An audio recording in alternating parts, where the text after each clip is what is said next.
turn to a neighbor and ask them this question.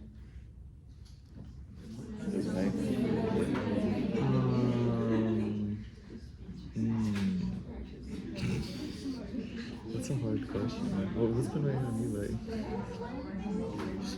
Schoolwork that I don't really enjoy, and a lot of stuff that I have to be figuring out, like trying to learn how to rent out one of the houses that we have now that we're emptying out. Yeah. My name is Caroline Holmes. I'm a music education major, and therefore, in my classes, as well as in meetings for the National Association for Music Educators, I have learned quite a bit about social emotional learning and how to incorporate it into my future music classroom. Many students in college struggle with their mental health. In fact, 41.7% of our classmates have agreed to struggling with their mental health. Maybe that's because on top of academics, we face social stressors, financial stressors, and stressors in our family dynamics. Now, I'm here today to talk about how skills implemented by social emotional learning programs can help students to achieve success, and how these programs have proven to be important to building deeper connections with your peers and to build a network of peers that can support us later in our future careers. I'm going to first do that by talking about what SEL is, by talking about how it can help our mental health and academics, how it can help us in our future career, and finally, how we can implement this into our daily lives. So first, what is SEL? SEL is social emotional learning, and this is the development of social, interpersonal, and emotional skills. Now in elementary school, this can look like purposeful play. In middle school, this can look like lessons about a growth mindset. In high school, this can look like meditation and mindfulness exercises. And in college, this can look like a question of the day. Many students struggle with their mental health, and Dr. Linda Darling Hammond, in a testimonial given to the United States House of Representatives, said that negative emotions such as fear of failure, anxiety, and self-doubt reduce the capacity of the brain to process information and to learn. So basically, when a student's struggling with their mental health, oftentimes they're going to be struggling with their academics as well. In a meta-analysis study published by the Child's Development Journal by Dr. Joseph A. Durlak, he studied 213 social emotional learning programs in K through 12 schools and subsequently over 270,000 K through 12 students. And he found, on top of an improvement of mental health and feelings towards oneself and towards others, there was also an 11% increase in student success rate.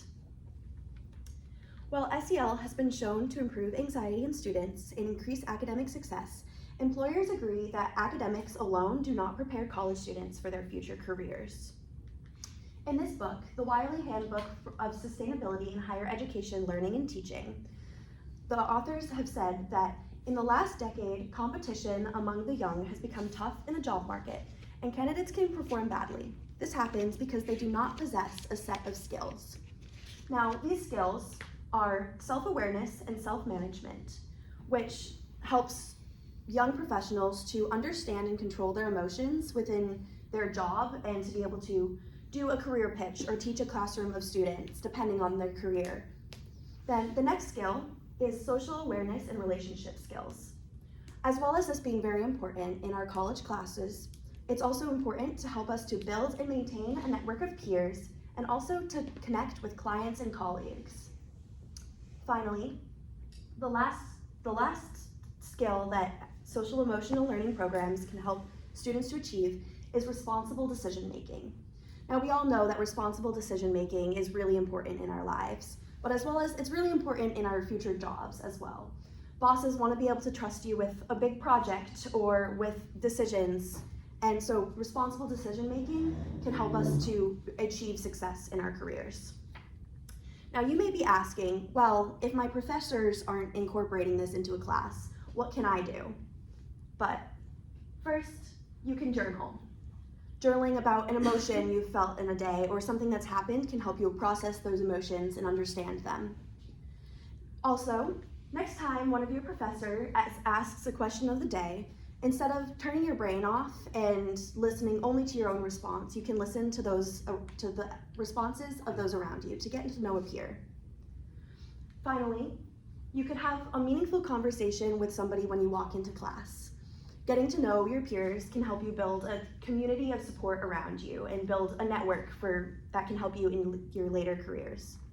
So next time you get asked this question, I hope you feel a little bit less panic and understand that this question can help you to connect with your peers and can help you to build a community of support around you and can help you in both your academics, your mental health, and in your future careers. Thank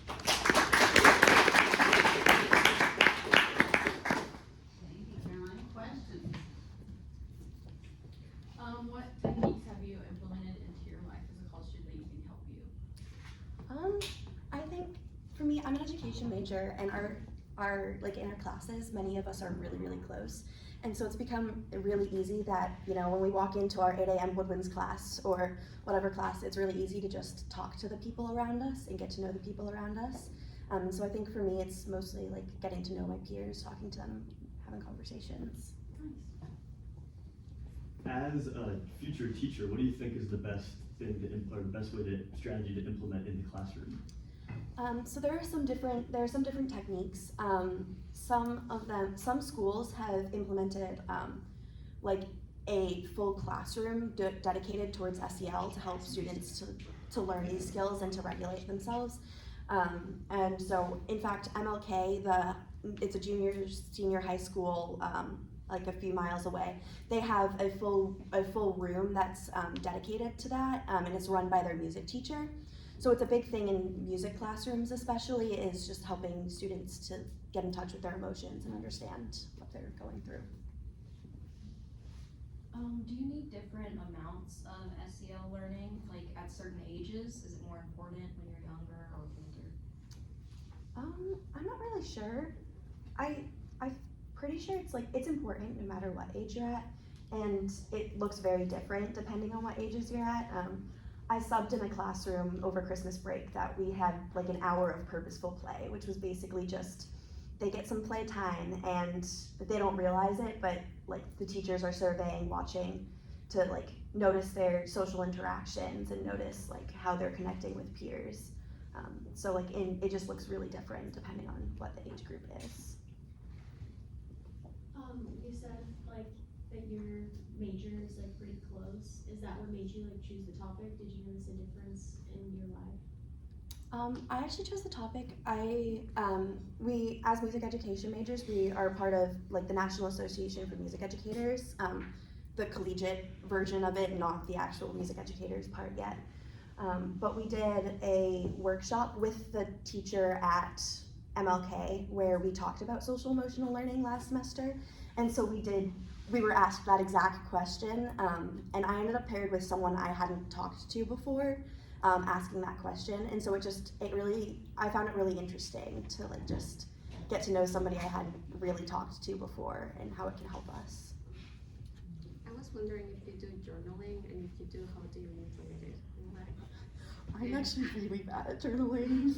And like every so often I'll try to, and I can't keep myself on track to do that. Do you know by chance if there's like, say, an individual would need, say, more or less of this help based on like where they live, like what their community is? Like, say, if they live in a privileged community and decent schools that may take care of them versus like more like rough areas? I'm not actually sure. It's many of the study that I referenced, it's like the 213 schools come from like all different backgrounds. It's not just inner city or suburban or rural schools. It's like all different types of schools, so I'm not exactly sure. Okay. Are you from here, Caroline? Did you go to No. MLK? Okay, I was just wondering, because MLK is a magnet, and it's considered pretty competitive. Did we go to MLK here? Oh, well, my son went to Med, and he's kind of his counterpart, and it's ultra competitive, and I was sharing with Caroline, she's in my office, that he had this really negative connotation about SEL, just because they didn't do it very well. You know, like it's a good idea, it's a proven practice, but it was sort of this feeling of like, you took away my study hall and now you're making me breathe. And I'd really rather you just make this a less stressful environment academically. You know, so that was kind of his view on it. I was wondering, have any of you did you have SEL as part of your curriculum? Did anybody do this? Like, I do think, I love the idea. Like, you are singing to the choir here. Like, this is all good stuff and so important and so true. But like, when you take away something they love and put that in, it doesn't necessarily work. So I think people need to, I'm glad teachers like you are learning how to do it well